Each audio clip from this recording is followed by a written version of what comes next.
Nós dizemos que a unidade é a bandeira da esperança, para vincar a ideia de que, mais do que nunca no Brasil, é preciso unir forças democráticas, progressistas, a partir da própria unidade das esquerdas, e unir o nosso povo para deter o avanço da direita e, quem sabe, adiante, retomar um novo ciclo de progresso no país, do ponto de vista dos interesses da nação e do nosso povo.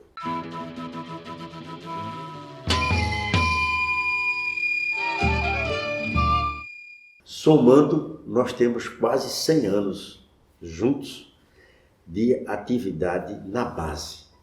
João Paulo é sempre um guerreiro da luta popular. É um companheiro que não para. E agora, no exercício do mandato de deputado estadual, praticamente, diuturnamente, está vinculado à luta do povo. Como é que você vê a possibilidade de nós incrementarmos essa ideia da unidade pela base sindical, operária, estudantil, dos movimentos comunitários? Muitas vezes os comandos partidários e políticos, não é, dos movimentos sociais levam um tempo para se entenderem e muitas vezes quando se desloca esse entendimento, se desloca para a base, ele demora a chegar e demora a ser digerido, porque tem muitos companheiras e muitas companheiras que não estão muito atentos e muitos não percebem bem uma mudança de conjuntura. Então, problemas que eram anteriores e que têm que ser superados por uma realidade, né? Muitas vezes se chega a uma situação extrema como nós chegamos hoje. Eu lembro que nos momentos já desde o impeachment, o PCdoB sempre teve uma clareza muito grande no sentido de manter uma unidade das cúpulas e das bases. Isso levou um tempo, como nós vimos aqui em Pernambuco mesmo, essa clareza de ter uma unidade numa frente no sentido de eleger o Haddad na presidência da República ou de eleger Paulo Câmara aqui como governador, isso levou um tempo muito grande para a base dos diversos partidos absolverem em determinadas situações que se passou o processo eleitoral. Alguns não encamparam as resoluções mesmo tomadas pelo partido no âmbito local e no âmbito nacional.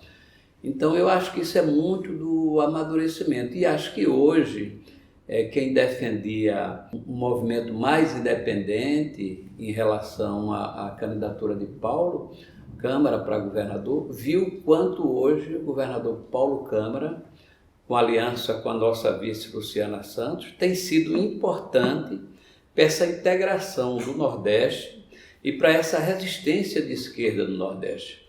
Eu tive, por exemplo, muitas dificuldades logo quando eu saí do PT, e por alguns setores eu estava sendo visto assim com muito desconfiança, meio asquerosa até, né? E isso as pessoas com o tempo estão vendo que eu não mudei absolutamente nada, muito pelo contrário, estou trabalhando bem, não é? Me articulando, fazendo o que posso. Eu digo sempre que vou terminar esse mandato com 70 anos de idade, então eu acho, Luciano, que falta um pouco essa compreensão. Essa dificuldade de unidade na base dos movimentos, isso é histórica. De tempos em tempos ela se torna mais acirrada ou menos acirrada. Eu me recordo que na minha época no movimento estudantil, na década de 60, nós entrávamos pela madrugada debatendo se deveríamos colocar num panfleto a ser distribuído no dia seguinte contra a ditadura militar, se nós colocarmos uma frase ou não a colocávamos. Na verdade, ali era a priorização de uma pequena divergência para marcar posição entre as diferentes correntes que atuavam no movimento, ao invés de celebrar a unidade que nós estávamos construindo. Isso é permanente, acontece hoje, e muitas vezes o militante ou o grupo de militantes, seja do PCdoB, da UJS, do PT, do PSOL, ou de um grupo que não seja partidário, mas organizado, ele vê com desconfiança aqueles que não pertencem ao seu grupo. é preciso amadurecimento. Como diz João Paulo, é preciso que a voz de comando que venha da liderança seja efetivamente compreendida por quem está na base. Agora, tenho a impressão, e João Paulo certamente também tem essa percepção, de que se não se dá unidade pela base, dificilmente os acordos, os entendimentos de frente ampla, né, celebrados pelas lideranças, têm consistência.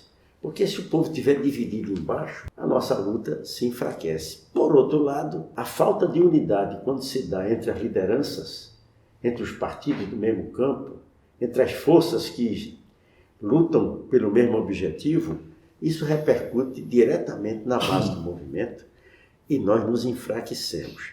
Como deputado, como é que você vê a sua contribuição especificamente nessa questão? Eu, como deputado, eu tenho primeiro me dedicado à construção do partido. Eu tenho tentado ao máximo ser uma voz do partido na Assembleia Legislativa. Depois, tentar ser ali uma voz que o partido não estava sem a voz na Assembleia Legislativa.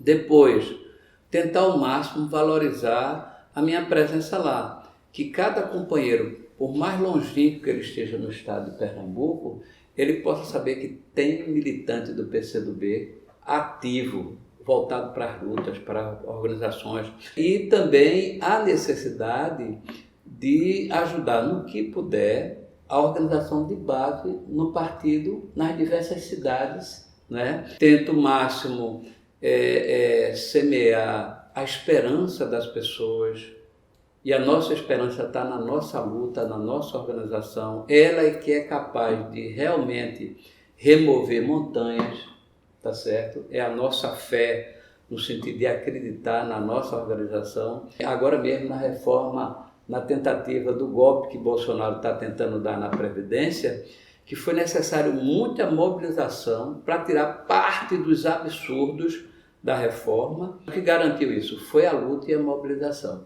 Então, interessante aí, só lhe interrompendo e ajudando também, é que muito militante ele pensa assim: partido tal, ou a maioria de um partido X, ou uma personalidade política do campo democrático, que se equivocou, não apoiou a reeleição da Dilma, se confundiu e apoiou o golpe contra a Dilma, ou se omitiu, agora está contra Bolsonaro. Mas tem gente que diz, não podemos aceitar o apoio daquele ali, porque ele errou em tal época, em tal lugar, em tal situação. O que é uma besteira, é um absurdo do ponto de vista político. Ora, se uma maioria momentânea deu o apoio e a vitória a Jair Bolsonaro, como é que a gente inverte o jogo sem aceitar do nosso lado muitos dos que se equivocaram? Então isso, o militante às vezes, o militante inexperiente, ele pensa muito assim: quem errou parece que cometeu um pecado capital, que não pode jamais ser perdoado. Aí é que entra uma liderança com a experiência sua, e com a experiência inclusive de ter juntado forças as mais diversas em certos momentos importantes da luta política em Pernambuco, para ajudar o militante a compreender que a vida está sempre em movimento, as pessoas podem se equivocar aqui, se unir ali, e a unidade, quando você se une, você não abre mão dos seus pontos de vista. Eu acho que aí a gente retrata a questão do antagonismo, né? Então, eu acho que nós não podemos ter um antagonismo com o nosso campo. E nós temos que saber que mesmo em determinadas condições específicas, mesmo que as forças pareçam ser antagônicas, em determinados momentos, cabe determinado tipo de alianças. Mas acho que no campo da luta, da mobilização, como nós assistimos na última greve geral, e eu tive a oportunidade de ver muitas e muitas pessoas ali que se encontraram nessa luta, mesmo com visões um pouco diferentes em relação ao processo. Então, nesse momento, a defesa do ensino público e a luta contra a reforma previdenciária terminam sendo dois motes para unir o nosso povo pela base, não é verdade? Aglutinadores, e eu acho que isso deu uma energia muito grande ao movimento, e acredito que nós vamos caminhar, porque, como dizia um padre amigo meu, muitas vezes a luta do povo é como você estar subindo um carro que estancou para botar ele para pegar. Então subir uma ladeira é um sacrifício imenso, você soa muito, às vezes o carro volta um pouquinho para trás e você vai. Agora quando ele chega em cima da ladeira, que você embica ele para baixo, não tem quem segure. E é isso que eu acredito. É por isso que a gente diz que a unidade é a bandeira da esperança.